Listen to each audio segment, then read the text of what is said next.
Nightline is brought to you by National Mutual, the financial services company 500,000 Kiwis trust.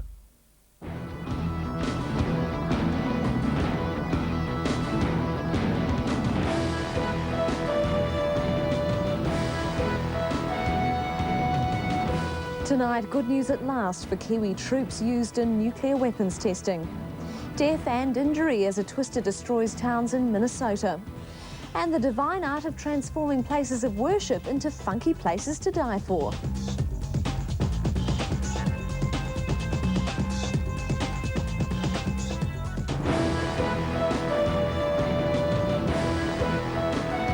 This is Nightline with Hilary Barry. Kia ora, good evening. Recognition at last for Kiwi troops used in 1950s nuclear testing. The Treasurer has announced the veterans will now be entitled to a full war pension. He's also promising the government will help fund their legal action against the British. After years of campaigning, this was the moment the nuclear war test veterans were waiting for. The Treasurer told them firsthand that they will now be eligible to receive the full war pension. Half an hour ago, we agreed that would be done. That is marvellous, absolutely marvellous. Thank you very much. That's for you and the widows as well. In 1957 and 58, the British government exploded 9 atomic bombs around Christmas Island, explosions which were witnessed by Kiwi sailors on the frigates Pukaki and Rotoiti. At the time, the sailors were just 32 kilometres away from ground zero with minimal protection. For years, the veterans have been demanding the full war pension and claimed many are suffering illnesses, such as Trevor Humphreys with cancer, as a result of witnessing the tests. This is really saying that government has at long last accepted that seamen at Operation Grapple were in fact irradiated. For the 250 veterans and 30 surviving widows, the war pension will mean an extra $100 a week above the universal super rate. The Treasurer is also offering to fund the veterans' legal action against the British government at the Human Rights Court in Strasbourg. Stephen Parker, 3 News. A 94-year-old Dunedin woman is recovering in hospital after fighting off an intruder with her walking stick. Eileen Brensell broke her arm and ankle in the scuffle, but gave as good as she got. And I thought, how can I get away from him? And I kicked him down below. So he let go. So now I started the punching. And I hit and hit and hit. And he hit me. So we landed on the floor. 2 big kids. So he bashed me and I bashed him. And this went on. And I thought, what am I going to do? He said, don't you dare.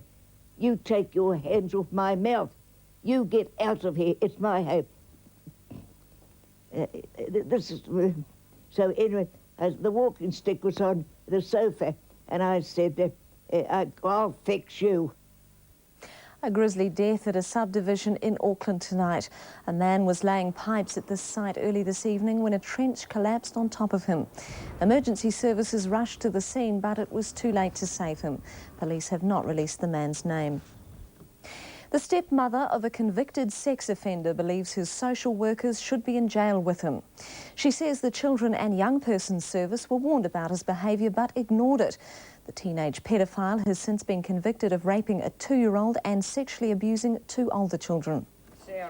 The file, one woman believes, proves the tragic failure of those supposed to protect children. We can't reveal her identity. Her stepson's still only 16. But she says SIPs were warned over and over again about his likely behaviour. Every social worker that came into this house or that we spoke to, we told them.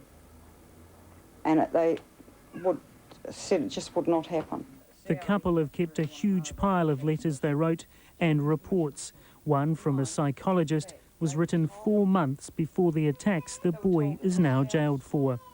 It says there were some concerns about his behaviour with other children at the home, with his tendency to cause trouble with younger or less able children. Those warnings seem to have gone unheeded. And I think every social worker that is in that place that has had dealings with this case should be charged. They should be inside. You know, yes, he did the act, but they've allowed it to happen.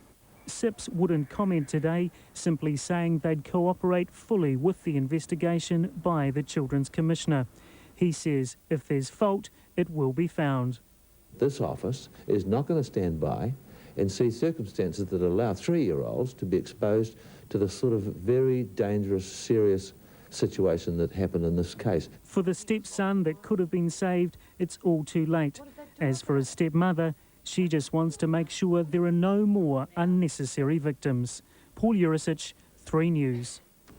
A huge scrub fire on Wellington's southwest coast has tonight been contained after a 5-hour battle. 4 helicopters with monsoon buckets were called in to fight the blaze. It was pushed by northwesterly winds gusting to 115 kilometres an hour. Firefighters will monitor hotspots throughout the night in case of a flare-up. The St John Ambulance Brigade is in trouble over ambulance calls to the 111 system. The Commerce Commission says St John has been using its control of the calls to disadvantage a rival organisation. The Auckland Rescue Helicopter Trust has a contract with ACC to provide its Westpac air ambulance for accidents, but it says St John used its control of the 111 system to send its own chopper. The Commission says the practice is no longer happening and St John is being let off with a warning. A father and son have survived a terrifying 7 hours clinging to the hull of their capsized boat. They were in shark-infested waters off Western Australia's Rottnest Island. Chilled to the bone and exhausted after 7 hours in the water, 51-year-old Peter Stevenson thought he was going to die. I was nearly going to drift away because my arms wouldn't hold it. I just had it. I kept telling Dad to hang on, you know, like giving him the urge, and he's like, and that's when I ripped off my life jacket and seen a boat and started waving it. Father and son were fishing off Rottnest Island last night when, without warning, their 6-metre cabin cruiser started to sink, a plank in the hull coming loose. Apparently whoever fixed it before never put the proper glue in to seal it, and it busted open with the salt and a bit of knocking about, of course, and down we went. About 1.5 kilometres from shore, the pair thought about trying to swim for it, even though there were sharks. And then I thought, look at the swell, you know, like one of us go missing or something, you're better off to stay into the boat. It's a big object, we can be seen. It took us a few minutes to manoeuvre the boat around to be able to pull them in safely. But they would have been awfully glad to see you. Yeah, I think they were. The crew of this fishing charter spotted the upturned hull at dawn and dragged the freezing pair on board, tired, hungry and shocked, but remarkably still alive. To Cambodia, where Prince Norodom Ranariddh has returned from exile. He was deposed as co-prime minister in a bloody coup 9 months ago. The prince was surrounded at the airport by protesters organised by his arch-rival Cambodian leader Hun Sen. The mostly poor protesters say they were ordered to turn up by local authorities and handed banners denouncing Ranariddh. But he was also greeted by ambassadors and other dignitaries who welcomed his return. They hope his presence will ensure an element of democracy in upcoming elections on July 26th. Claims from Paula Yates today that the Australian coroner got it wrong about Michael Hutchence. She says her boyfriend had made it clear suicide was only for cowards. While fans of Hutchence find it difficult to believe he took his own life, the coroner says he committed suicide while in a deep depression and under the influence of drugs and alcohol.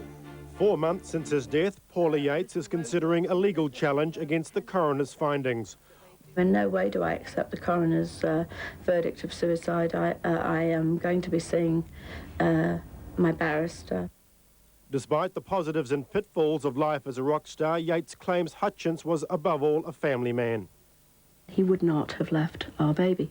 He just loved her. So he wouldn't have left her. Never, never, never, never, never. Before his death, she had planned to travel to Australia with her children to marry Michael. But a custody battle between her and former husband Bob Geldof delayed the trip. I think he was desperate to see me, yeah. It had been a couple of weeks. We didn't like being apart at all. Yates accepts Hutchence may have been depressed but rejects suicide. Michael thought suicide was the most awful thing in the whole world, the most cowardly act, the most just a cop-out. You know, for a man with a family to think about deliberately, you know, dying, he would have just thought that was awful. At the time of his funeral, rumours blame the death on a sex act gone wrong, which Yates doesn't dismiss. I think anyone would be a little naive to think Michael hadn't thought of everything. He was the kind of man who would try everything. I think he had tried everything. I hope he had. I just don't think he killed himself. I really don't. He did in the end, but I think it was accidental. Yates says she's now considering moving to Australia to start a new life. Steve Christensen, Sydney 3 News. Still ahead, a film written by the Pope, Japan's cheeky monkeys that are downright dangerous, and Israel's attempt at the Spice Girls. Also after the break, a class act in Taranaki King Country. Indonesia's bushfires flare up again, bringing death and devastation. And Lennox Lewis knocks out a clear message to Evander Holyfield, I'm ready and waiting. We're heading straight for the sights and sounds of Bunny, Scotland. With guest Anita McNaught. How are you dancing these? We go out on the town. It's chaos here. It's the eyelashes. And up to the Highlands for a catch to remember. There we go. I'm so chuffed. I could fill this whole lock with my ego. From ancient castles to city culture, a visual feast. The only problem is deciding what to see. Cathay Pacific Destination Planet Earth, Tuesday at 8 on TV3.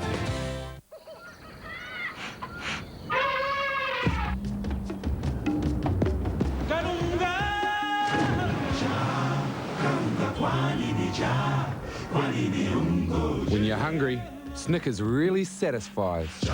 An irresistible combination of chocolate, peanuts, and caramel. You didn't pay. They never do. Packed with peanuts, Snickers really satisfies. It